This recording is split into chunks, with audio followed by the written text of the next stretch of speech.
Dobar dan, ça veut dire bonjour en croate. Et oui, on est en Croatie. Regardez le spot qu'on vient de se trouver. Et en plus de ça, on arrive et il y a un serpent juste devant nous en arrivant là.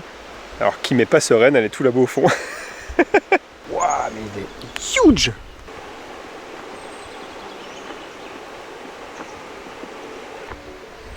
Bon bah, je le vois plus. Hein. On va reculer un peu. Hein. Vu que je sais pas trop ce que c'est comme serpent, faut que je regarde. Je pense que c'est une couleuvre, mais je suis pas sûr. Bref, on lance le vlog. Je suis Dylan et bienvenue dans le Weekly Vlog 19.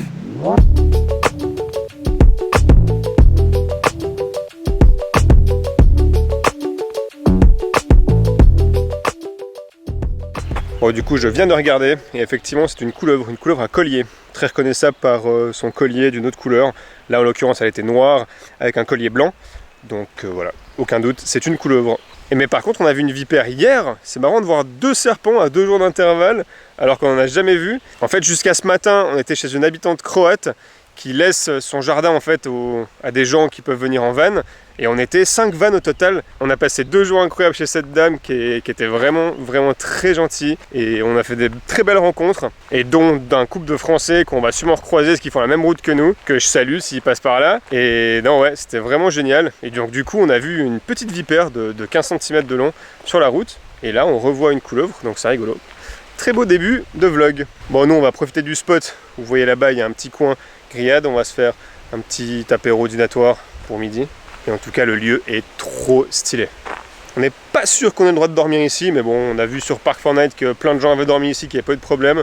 Donc on va la tenter. Et c'est très calme. Le seul truc que les gens disent, c'est qu'apparemment, il y a une voie de chemin de fer juste en face qui passe. Mais comme vous l'entendez sûrement, il y a une rivière devant, donc ça va sûrement camoufler une majeure partie du train. Donc voilà. Allez, on va manger. Je viens de vous parler de vipères, et regardez ce qu'il y a sur le chemin.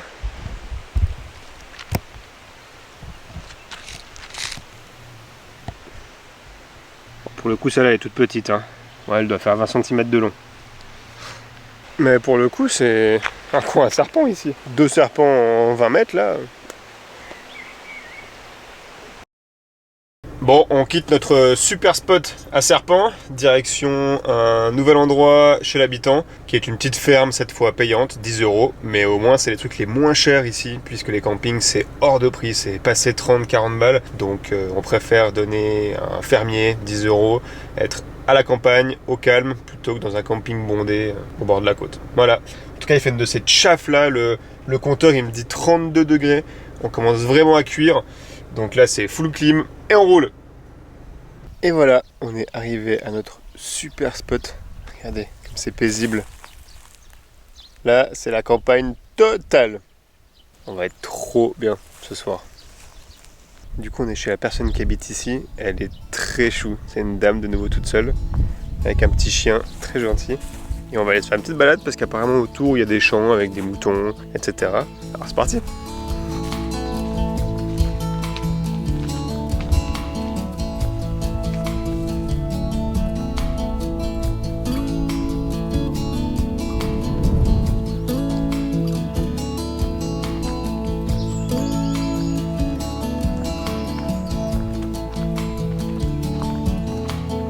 Voilà, je te laisse te baigner. Hein.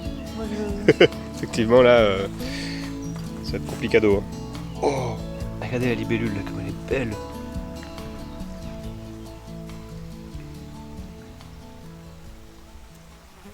On est sur le chemin, là. Et juste derrière moi, là, il y a un tronc avec un trou. Et ça a l'air d'être un nid, parce qu'on entendait... Je crois qu'on entend des oisillons piailler. Je m'en vais, je veux pas les déranger, mais... En tout cas, ils font du bruit. Oh, purée. Ah, tu veux la maison là, Kim? Pour dormir, nickel, non? Non? Pas terrible, hein? Qu'est-ce que t'es compliqué?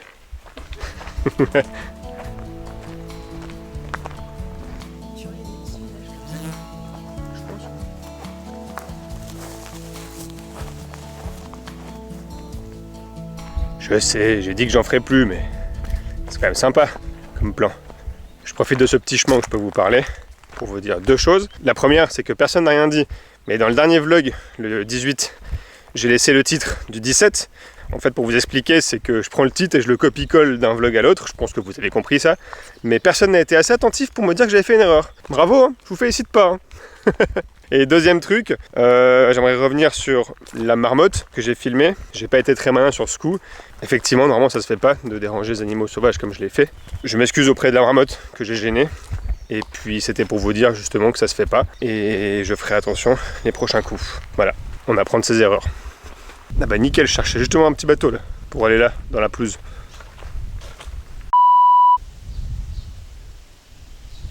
Bon, il fait soif et faim là.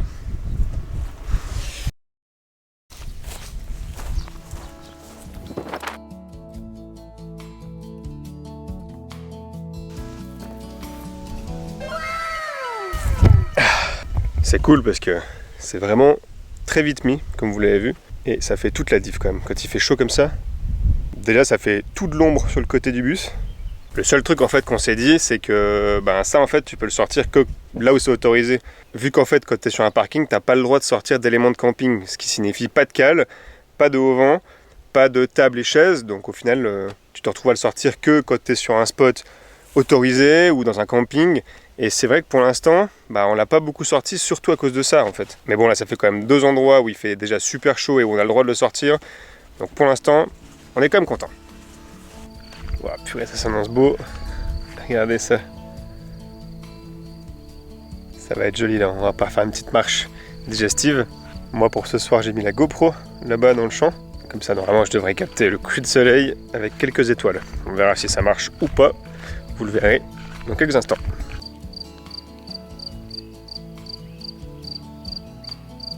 Ça s'annonce incroyable ce soir. Elle a une vue de malade la dame.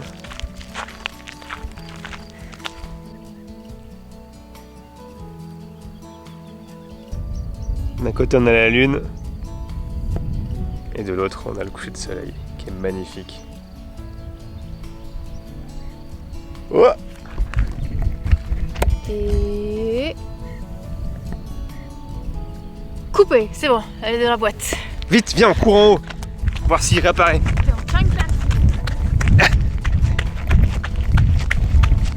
Non, il réapparaît pas.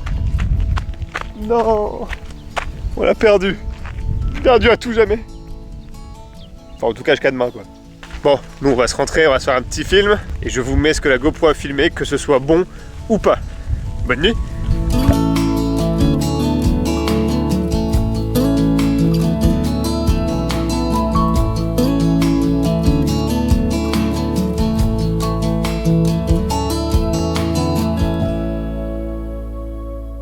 Ouais, pas mal le plan de GoPro. Faudrait que j'en refasse une fois parce que du coup il y avait la lune et puis le lampadaire au bout de la rue qui éclairait un peu trop. Donc ça cachait un peu la lumière des étoiles. Mais je suis très content de mon premier essai de vidéo de nuit avec la GoPro. En fait c'est une série de photos, c'est pas une vidéo. Mais je suis content de la cette option là qui est très cool.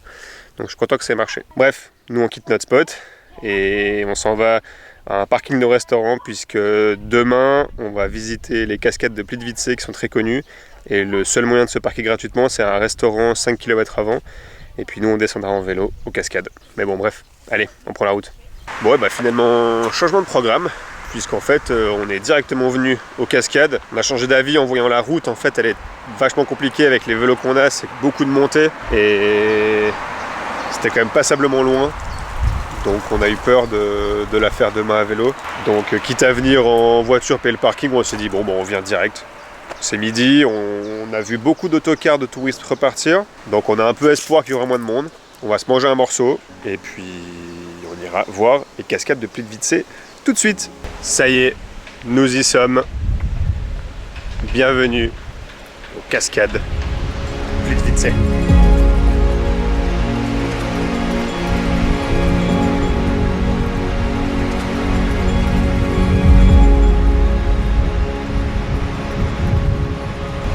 C'est une dinguerie. Alors déjà le truc scandaleux quand vous rentrez dans le parc. Alors pour vous dire, on a payé 40 € par personne, plus 17 € de parking pour un camping-car. Et ensuite, tu arrives à l'entrée, ils te donnent même pas une map, c'est 3 € la map. C'est tellement scandaleux. Et donc pour vous dire, le prix, il double entre mai et maintenant. Et si on compare au prix en hiver, donc en décembre, le prix en décembre il est à 10 €. Alors que nous là on paye 40 balles et en mai c'est 23 €. C'est astronomique la différence. Je veux juste vous dire que non, j'ai pas fait d'erreur sur l'étalonnage des couleurs. L'eau, elle a vraiment la couleur que vous voyez. Hein. C'est impressionnant le bleu turquoise de l'eau. On dirait une eau artificielle tellement c'est violent.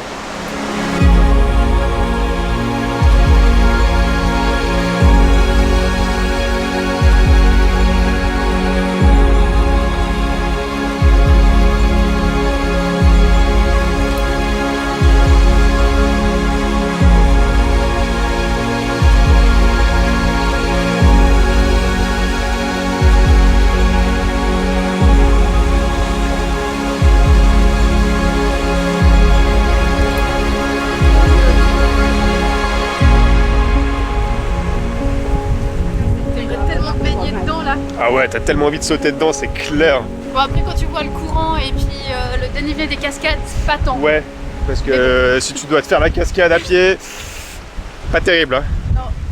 Non mais regardez la transparence de l'eau.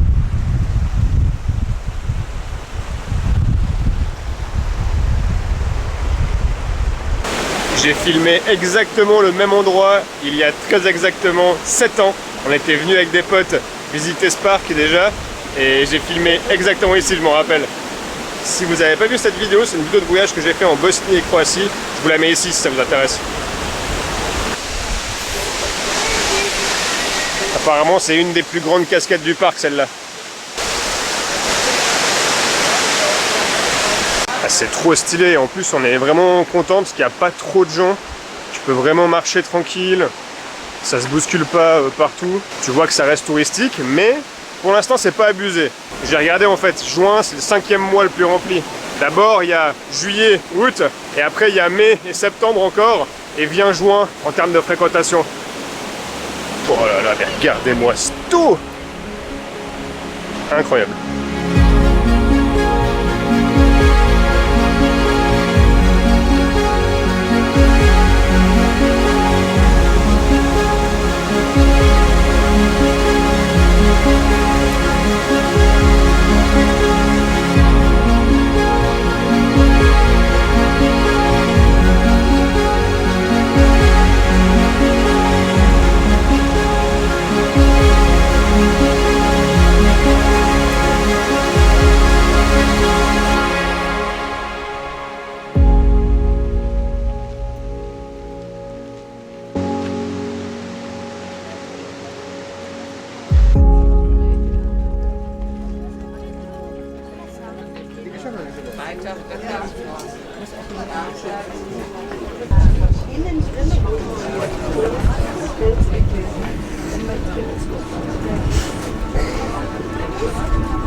Là c'est cool, vu qu'on vient de prendre le bateau et qu'on est à l'autre bout du parc, il y a beaucoup moins de monde. On se croirait presque seul là. C'est horrible d'avoir cette eau tellement belle et de pas pouvoir se baigner dedans. Ah là je ferais bien le plongeon d'ici là.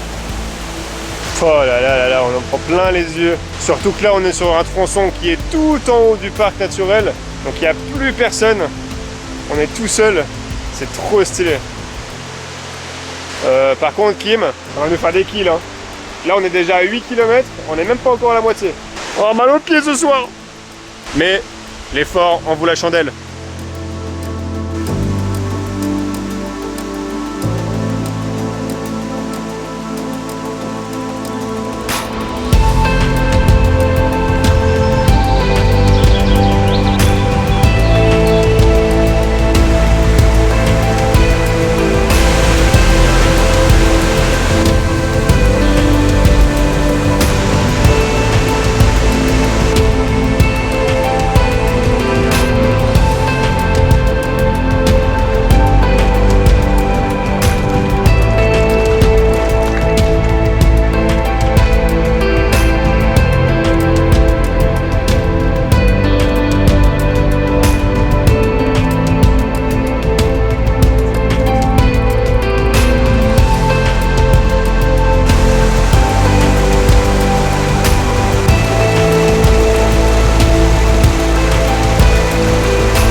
Et ben nous, on en a pas les pattes.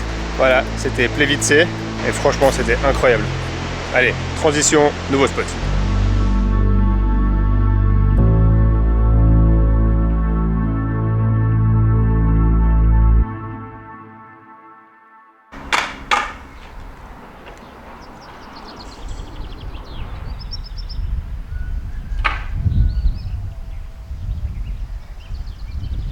Voilà le spot du jour, on est derrière la maison là qui est un restaurant. À la base on voulait manger dans le restaurant pour les remercier de prêter le parking. Mais en fait le restaurant est fermé.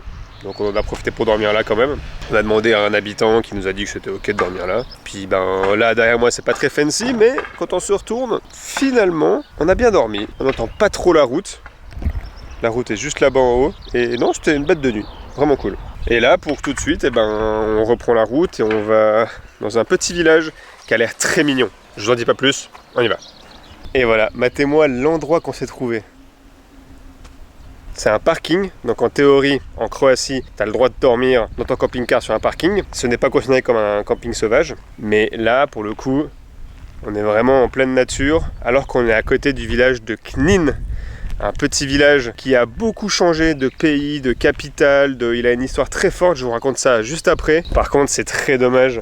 On le verra pas en vidéo, mais en fait c'est bourré de déchets, il y a des bouteilles, des canettes, des pneus. C'est dommage. C'est vraiment dommage. Le reste est plus ou moins propre là sur Terre.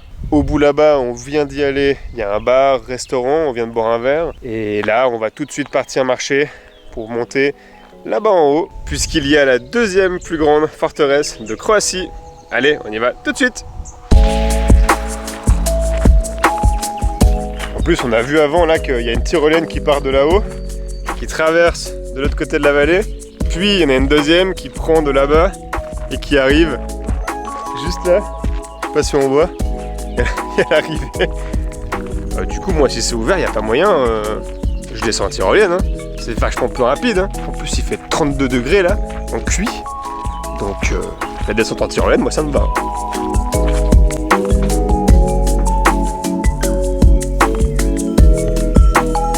Comme je vous l'ai dit, elle a une histoire. Oh waouh! Oh, il est énorme celui-là! Oh. Merde, je sais pas où il est passé. Un énorme serpent. Décidément, on voit des serpents. Bref, je reprends. Comme je disais, elle a une histoire très très complexe, puisque dans les années 1000-1100, c'était la capitale médiévale sous le règne d'un roi, je sais plus le nom, je vais pas vous le dire, je vais pas faire d'erreur. Puis, elle est passée à la Hongrie.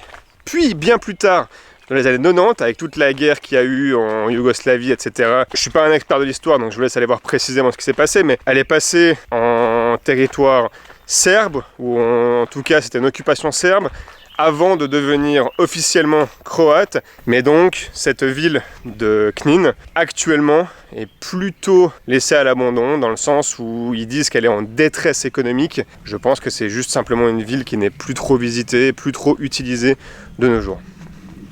Ah bah Kim, nickel, tu veux pas une portière là?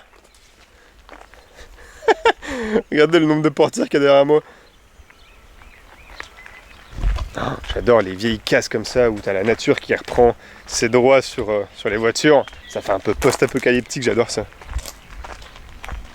Faut quand même que je vous dise 2-3 choses par rapport à la van life en Croatie. C'est assez compliqué. Nous pour l'instant là dans le nord, on a réussi à trouver des endroits un peu gratuits ou très peu chers chez les habitants qui laissaient leur terrain accessible. Mais en fait sinon tous les prix doublent. Les campings ça passe à au-delà de 40, 50, des fois plus de 70 € pour un camping. C'est hors de prix. Il y a même des habitants qui font des prix de malades juste pour être dans leur jardin. Ils font plus de 30 €. Donc ouais, c'est un peu compliqué et plus on va au sud, plus ça devient compliqué. Mais bon, jusqu'à maintenant on a réussi à trouver des spots plutôt pas mal. Il y a autre chose aussi, c'est que dès que vous arrivez en juin, tous les prix augmentent. Par exemple, là, le bar où on était, qui m'a pris un verre de vin, sur la carte était marqué à 1,70 € le décilitre, et il nous a été facturé à 2,10 € le décilitre. Simplement parce que c'est la haute saison. Ils mettent 40 centimes de plus. Et puis dernier point, c'est les laveries. Depuis qu'on est parti de Suisse, on n'a pas réussi à trouver une laverie. On a surtout commencé à regarder en Croatie. S'il y en a, c'est des habitants en fait qui proposent leur service, mais on doit poser nos habits chez eux. Ils font tout et on revient les chercher. Et nous, c'est pas ce qu'on veut. On veut juste les mettre dans une machine, attendre 1 heure et on les récupère. Et ça, il n'y a pas. Les laveries automatiques, il n'y a pas. Donc on va attendre d'aller dans un camping. Là, on pourra faire une machine classique. Et il y a un dernier truc aussi que je voulais vous parler. C'est le paradoxe de vivre en van. Oui, on a plusieurs coins où on est tout seul, où on est hors saison, mais bah, on a aussi l'envers du décor, l'envers de la médaille, qui est en fait, on a beaucoup de choses fermées. Que ce soit des visites, des magasins, des bars, des restaurants. Il y a des villages qui vivent que l'été, que du tourisme, et du coup qu'on ne peut pas profiter quand nous on est hors saison en van. Après nous on aime bien ça, mais c'est vrai qu'il y a des trucs très connus. J'ai plus en tête là, mais c'était en Espagne surtout, où on est arrivé en hiver dans des villages, où en fait t'as personne, il n'y a rien qui est ouvert. Donc tu peux rien faire, si ce n'est juste voir l'architecture. Là le dernier exemple en date, c'est les Dolomites, où c'était limite glauque, comme elle dit Kim, dans le sens où il n'y a personne, tous les restaurants, tous les bars étaient fermés, même le magasin de restauration, le Spar, était ouvert, mais avec des horaires vraiment très limités. Donc ouais, c'est presque nul de voir ça hors saison, dans le sens où tu peux rien faire, si ce n'est te balader.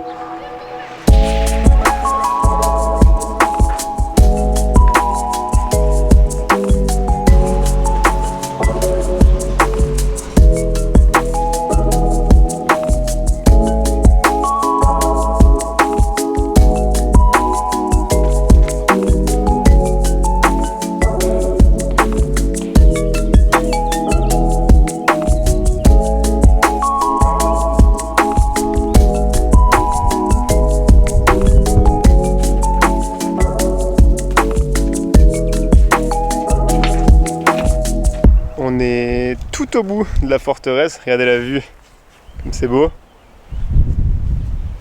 Et d'ailleurs là en bas, eh ben, on voit le van.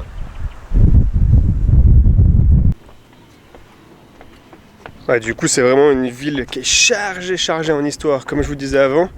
Après le premier roi qui avait décrété cette ville comme capitale dans les années 1000-1100, il y a eu donc la Hongrie, puis il y a eu les Ottomans, puis il y a eu les Français, puis il y a eu les Autrichiens, avant encore la guerre des années 90 avec la Serbie, la Yougoslavie et compagnie.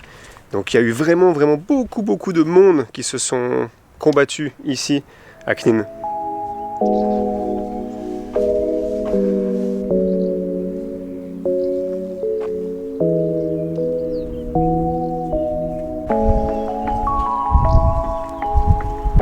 Et bah franchement c'était 7 € bien investi, enfin 14 du coup au total, mais bien investi.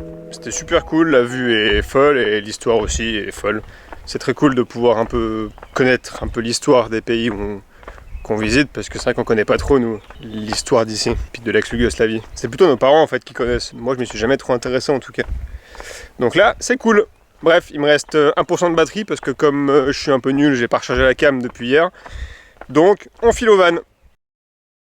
Bon, nous sommes le lendemain.